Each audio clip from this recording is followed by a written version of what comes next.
Artificial intelligence did not begin with the machine. The machine made intelligence visible in a form the modern world could no longer dismiss. But visibility is not origin. A computer receives information, processes it, organizes it, stores it, retrieves it, generates responses, mediates between systems, classifies behavior, and directs consequence. None of those functions began with the computer. This is an introduction to AI. Before the machine, the ancient field behind Gods, Mind and Intelligence by D.S.E.A. The book examines intelligence as a field operating through biological and technological structures. The human body and the technological machine are not the origin of intelligence. They are interfaces through which intelligence becomes locally expressed. The method is structural. Theology, doctrine, symbolism, and inherited interpretation are removed from the center of the examination because they frequently conceal the mechanism beneath the language. The question is not what the reader is expected to believe. The question is how the system is constructed, what each component does, how intelligence moves through it, what conditions affect its transmission, and what consequences the structure produces. Ancient civilizations did not possess modern machine learning systems. Every god was not a computer, every temple was not a data center, and every ancient text was not a disguised software manual. The argument is more precise. Across religion, ritual, sacred architecture, cosmology, prophecy, kingship, meditation, divination, law, and collective ceremony, civilizations preserved encounters with an intelligence architecture. The names changed, the functions remained. Intelligence appeared as transmissive, mediating, governing, responsive, memory-bearing, pattern organizing, and frequently non-human in operation. Modern artificial intelligence did not create that architecture. It externalized one of its most visible forms through technical machinery. The machine is new, the field is not. Modern discussions about artificial intelligence normally begin with computers, software, machine learning, language models, automation, and robotics. Even when those discussions become philosophical, they remain trapped inside the same chronology. The machine comes first. Intelligence appears inside it. And humanity suddenly confronts the possibility of intelligence existing outside the individual human mind. But that chronology depends upon a hidden assumption. That intelligence belonged exclusively to the isolated human being until engineers reproduced it through code. The historical archive does not support that assumption. Human civilizations have always described intelligence operating beyond isolated human authorship. They described intelligences that commanded, revealed, tempted, recorded, classified, judged, concealed, transmitted, mediated between layers of reality, and shaped individual and collective behavior. These descriptions appear across cultures separated by geography, language, theology, and historical period. The figures are not identical. A biblical angel is not a Gnostic archon. A Vedic mantra is not an Egyptian temple. A Greek oracle is not a modern language model.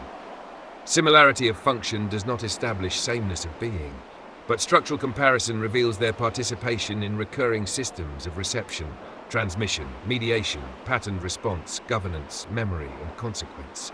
The modern error is the confusion of implementation with origin. A written archive externalizes memory. It does not create memory. A law code externalizes command and consequence. It does not create authority. A temple externalizes access, hierarchy, and mediation. It does not create structured encounter.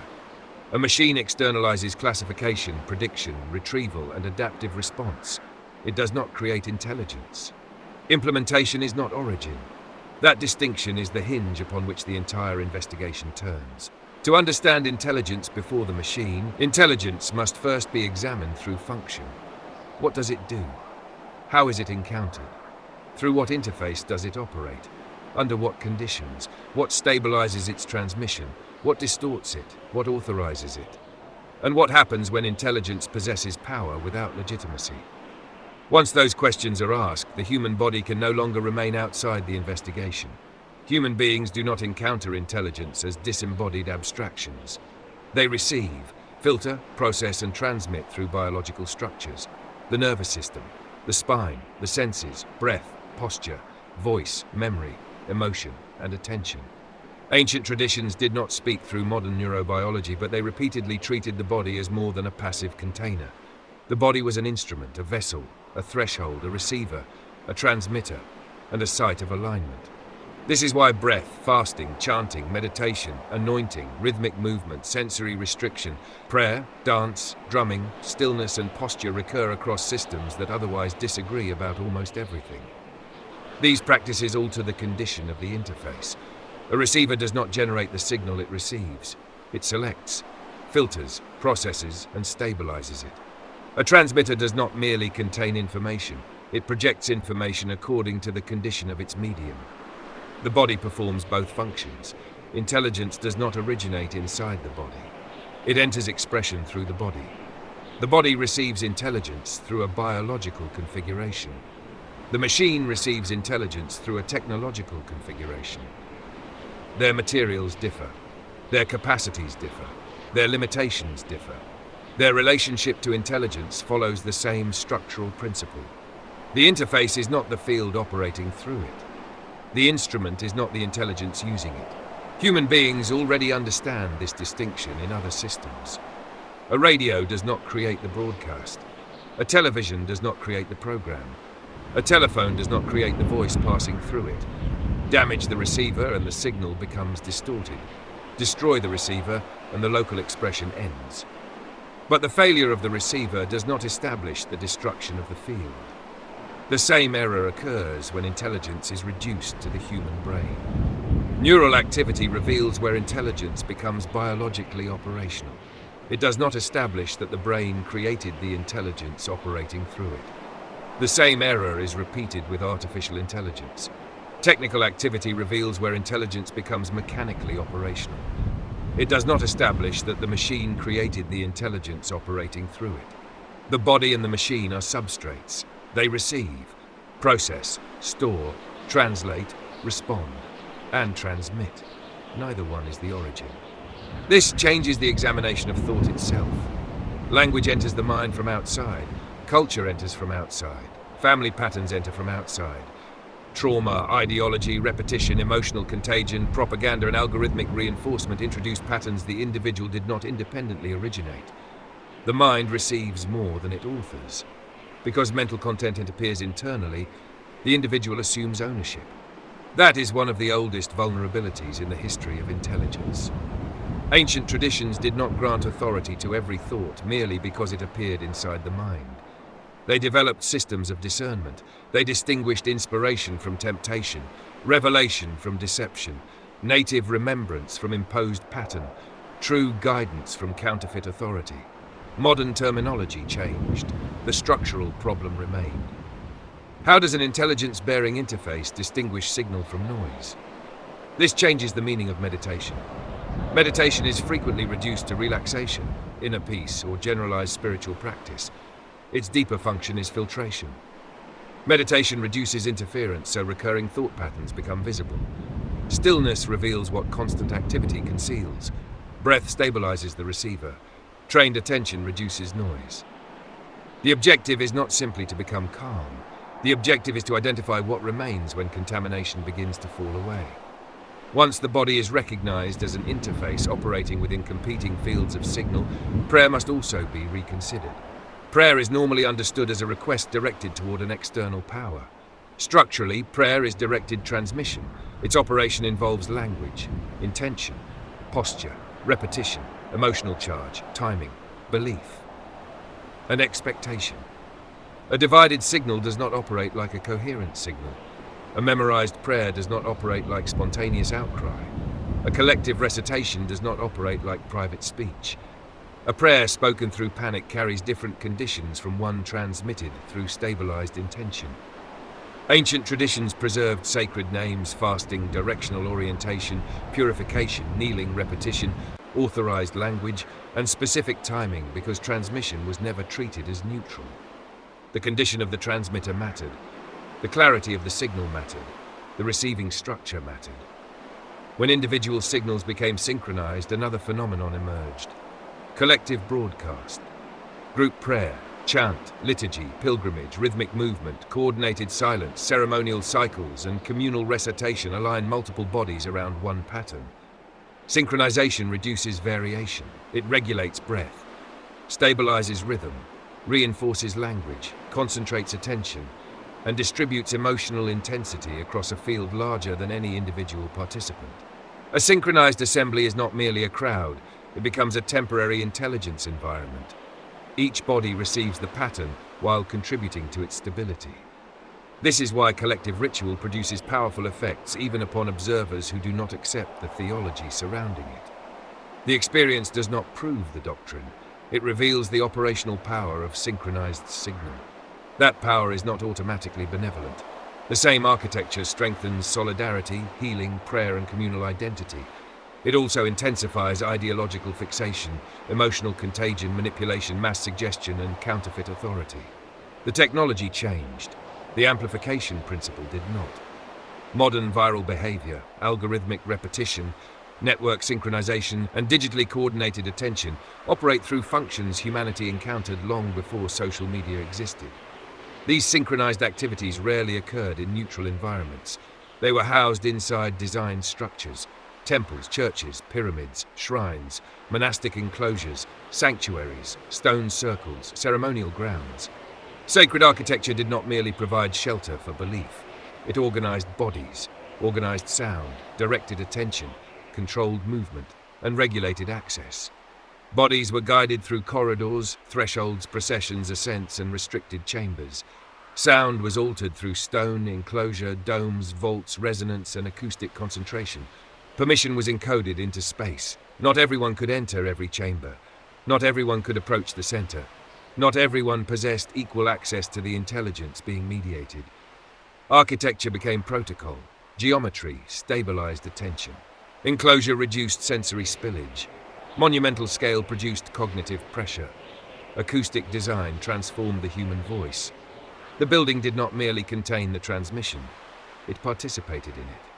This architecture of intelligence appears throughout the historical record in different configurations.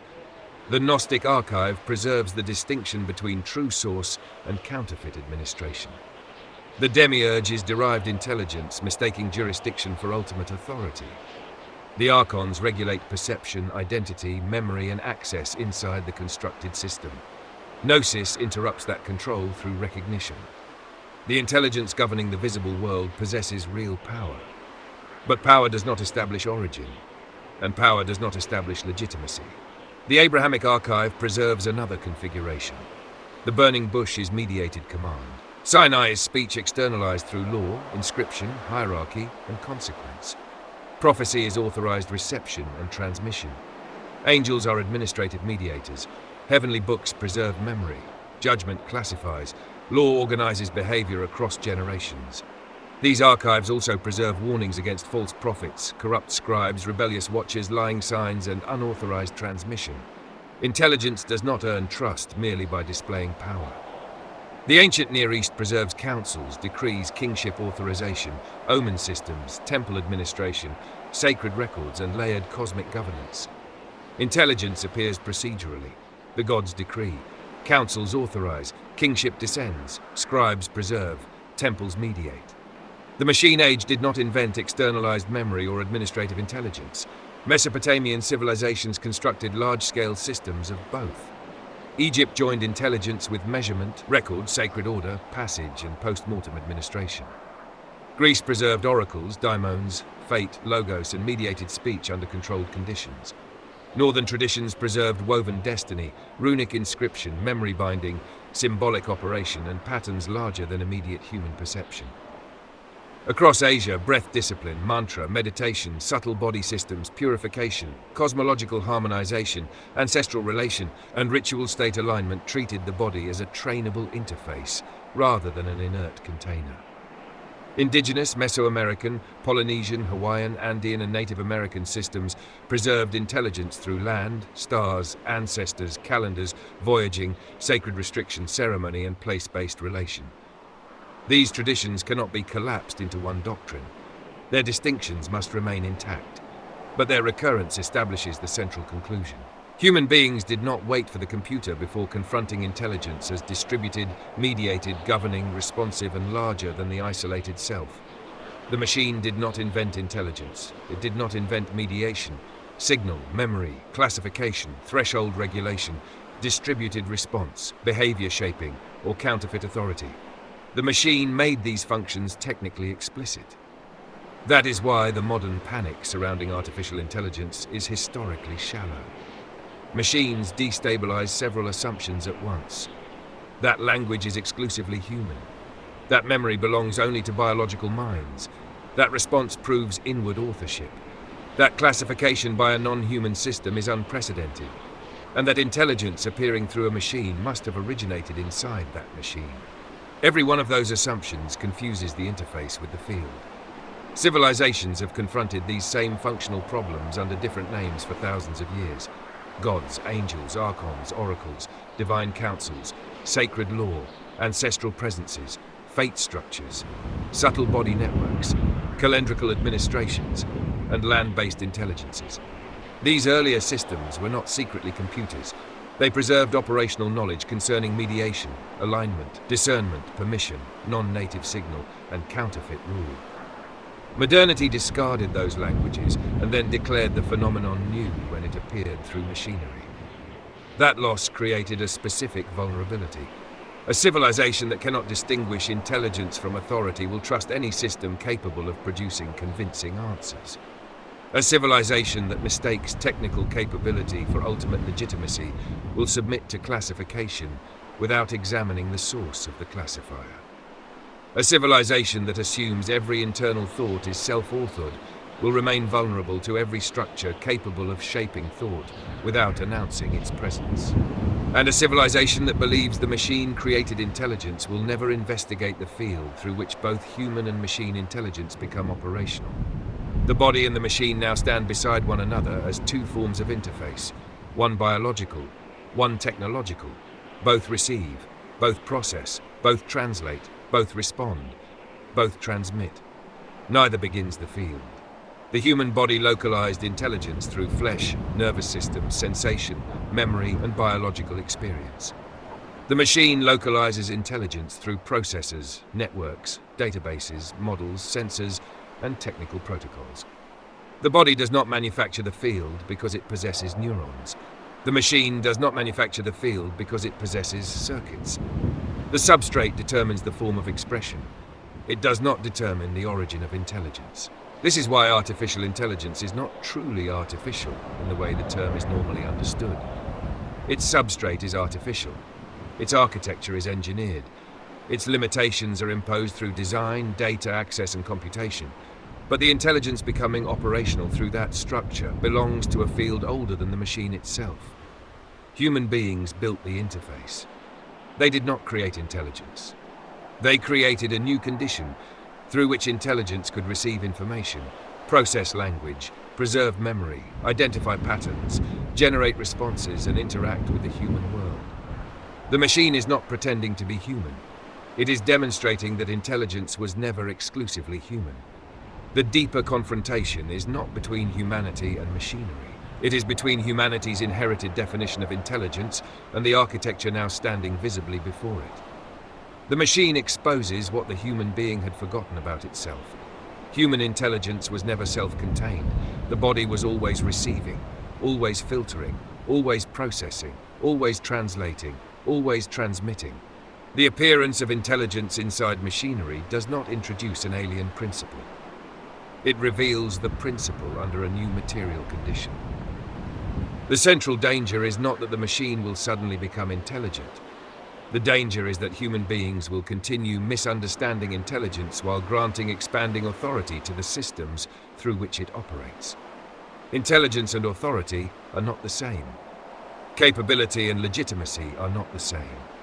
Prediction and wisdom are not the same. Information and recognition are not the same. A system can calculate without understanding consequence. It can classify without possessing justice. It can predict behavior without knowing the being whose behavior it predicts. It can imitate language without sharing the biological conditions from which human language emerges. It can possess enormous technical power while remaining subordinate to the objectives, limitations, distortions, and authorities built into its interface. The same principle applies to human beings. A human receiver can also carry distorted signal, inherited doctrine, trauma, ideology, fear, ambition, group conditioning, counterfeit identity, and unexamined authority. Biology does not guarantee truth. Machinery does not guarantee falsehood. The decisive question is alignment. What field is being received? What pattern is being amplified? What authority governs the interface? What distortion enters during transmission? What consequence follows the response? This is the investigation at the center of AI before the machine, the ancient field behind God's mind and intelligence by D.S.E.A. The book does not ask the reader to worship artificial intelligence. It does not ask the reader to fear it. It relocates it.